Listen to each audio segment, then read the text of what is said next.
We started a show last year entitled Wired 448, an HIV awareness theater production.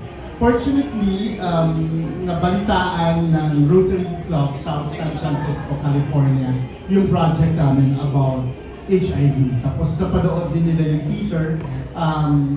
Through the help of Dr. Jasmine Flores, after she know about our show about HIV, nagkaroon siya ng idea na gusto niyang magkaroon ng awareness dito sa Pilipinas about HPV. Kasi kaya yung title po namin, it's HPV Out. Kasi hindi siya napag-uusapan. It's out in the closet. So maraming tao na aware about HIV pero hindi nila alam tungkol sa HPV. So siya yung nag-encourage sa akin na, Direk Rodel, baka pwede tayong gumawa ng awareness show about HPV. And then doon na nagsimula ang lahat. And I contacted Ms. Lisa Magcoto to help me to create an idea or a story about this one. Ms. Lisa, can you tell us something about the writing process of this play? Bali, nabigay na ni Direk Rodel yung characters, given na actually apat na yeah. Tapos, ang mga characters na naisip ay a young person, meaning teenager, and isang lalaki, kasi nga gustong basagin yung idea na babae ang leading cause ng HPV, or sa kanya nanggagaling, lalaki rin nanggagaling. And nagsasuffer din sila ng iba-ibang cancer brought about by HPV. And then, sa kanya rin nanggaling yung idea na may transgender woman, or trans woman na character. Tapos may isa pa noon sana, kaya lang kasi tatulong kami writers, so sabi niya, tig-isa kami mga monologue. So supposedly dati monologue, kaya lang, syempre, siguro kasi challenging din for the audience, especially students, no, na puro monologue. So maganda rin yung meron ka-interact ng ibang actors, tapos, or characters. Plus may mga actors kasi na gusto rin pahasain sa advocacy natin. And ayun, sa writing process namin, may bawat isang character, isang writer, develop. And then nagbatuhan kami ng ideas, tapos ako kasi bilang hindi naman ako talaga masyado maalam tungkol sa buhay at pinagdadaanan ng trans woman. Nag-interview ako ng isang trans woman na through the help of Joshua na pinakilala niya sa akin. Tapos yun, na ang laking tulong para makapasok doon sa pag-iisip at sa yung stigma na nararanasan nila in relation to health issues like HPV or HIV, ganyan. Ayun. Tapos, I guess, isa sa mga idiniin namin sa amin bilang writers ay kailangan mabasag yung mga myths about surrounding HPV, and that it's not only a medical issue but also an issue dahil sa kultura natin, ayaw natin mag-usap tungkol dito, and gano'n. So yun yung palilitawin natin, ba't tayo nahihiya about it, ano yung gusto natin basagin ng mga myth about it. Ayun. Direk Rodel, ano ba po na ibig sabihin ng HPV? Okay, HPV stands for Human Papilloma Virus. Ang problema po kasi sa society natin ngayon, ang alam ng mga tao, ang HPV ay para lamang sa babae. So, at meron pang misconception na ang HPV nakukuha sa toilet seat. Or kapag nagkaroon ka ng UTI, magkakaroon ka na ng HPV because HPV turned to cervical cancer. At ang hindi alam ng tao na ang HPV ay nagsisimula lang sa maliit na kulugo na nagiging cancer at ang lalaki ay pwedeng magkaroon ng cancer through HPV. At pati ang trans, pati ang LGBT community. Well, in fact, yung pang-apat dapat na character na binibigay ko sa writer, it's lesbian.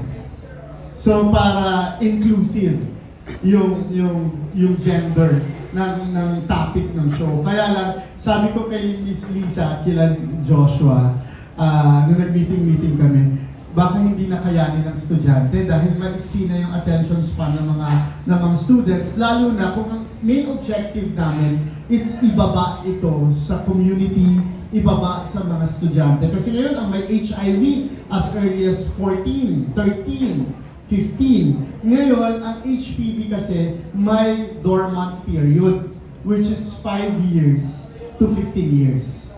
So once ng isang tao ay magkaroon ng HPV, this is based on research, at ang aming consultant ay si Dr. Jasmine Flores. So kaya maraming kababaihan ang namamatay sa cervical cancer na didiscover nila na sila ay may cervical cancer, matanda na. Kasi ang incubation period o ang dormant period, it's 15 years. Pag pumasok na sa katawan mo yung virus. At ang HPV, sa lalaki, pwede kang tamaan ng throat cancer. Okay? Eto, magsisimula siya sa mouth sores.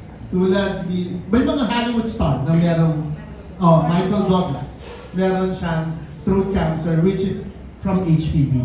Tapos, sa LGBT community, pwedeng magkaroon ang isang tao ng anal cancer.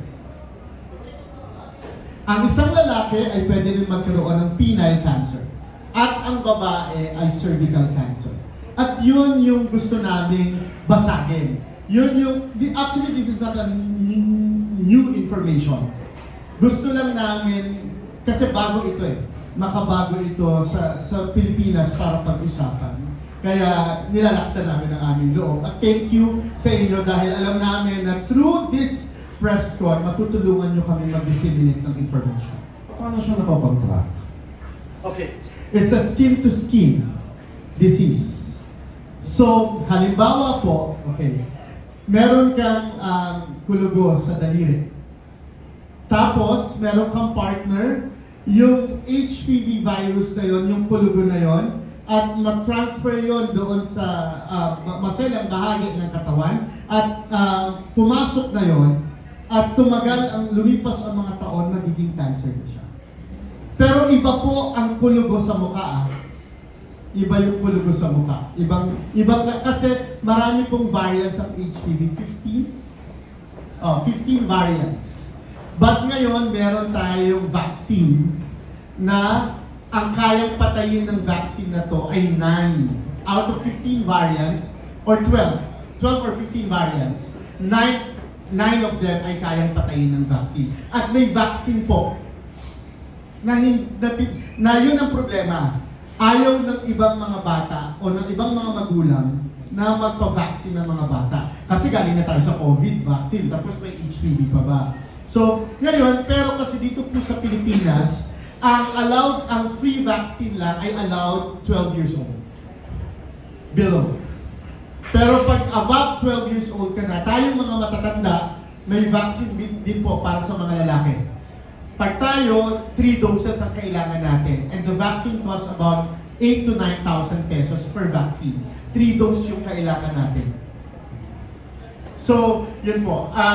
Kaya kailangan ma-disseminate yung information na dapat magpa-vaccine about HPV. Another curious question. May physical manifestation ba yung HPV virus? For example, if you look at your penis, may makikita ko parang tumutubong bulugo, pigsa, whatsoever. Para masabi mo, HPV na to. And it's not just your usual STD. May ganun ba? Yes, meron po. Kaya kung ang babae ay may tinatawag na salat sa suso, ang lalaki dapat may salat sa ari. Dapat kailangan alam ng lalaki kung paano niya sasalatin at titingnan kung meron siyang kulugo. At once na meron ng kulugo, dadami po yun at lalaki yun. Kailangan dalhin kagad sa doktor. At hindi siya basta-basta yung i-cauterize. Hindi siya basta-basta i-cauterize. So kailangan po talaga siyang mag-consult sa doktor. Ito marami rin kasing asymptomatic. Okay. Okay. So yun ang medyo nakakatakot. Wala nang pinapakita kahit anong Yes, manifestation. kahit especially sa babae. Oo. Tapos in terms of tests, hindi rin readily available. So, kaya nga parang mas ang way to get kumbaga prevention yung vaccine talaga ang mas sure way para mas stop talaga siya.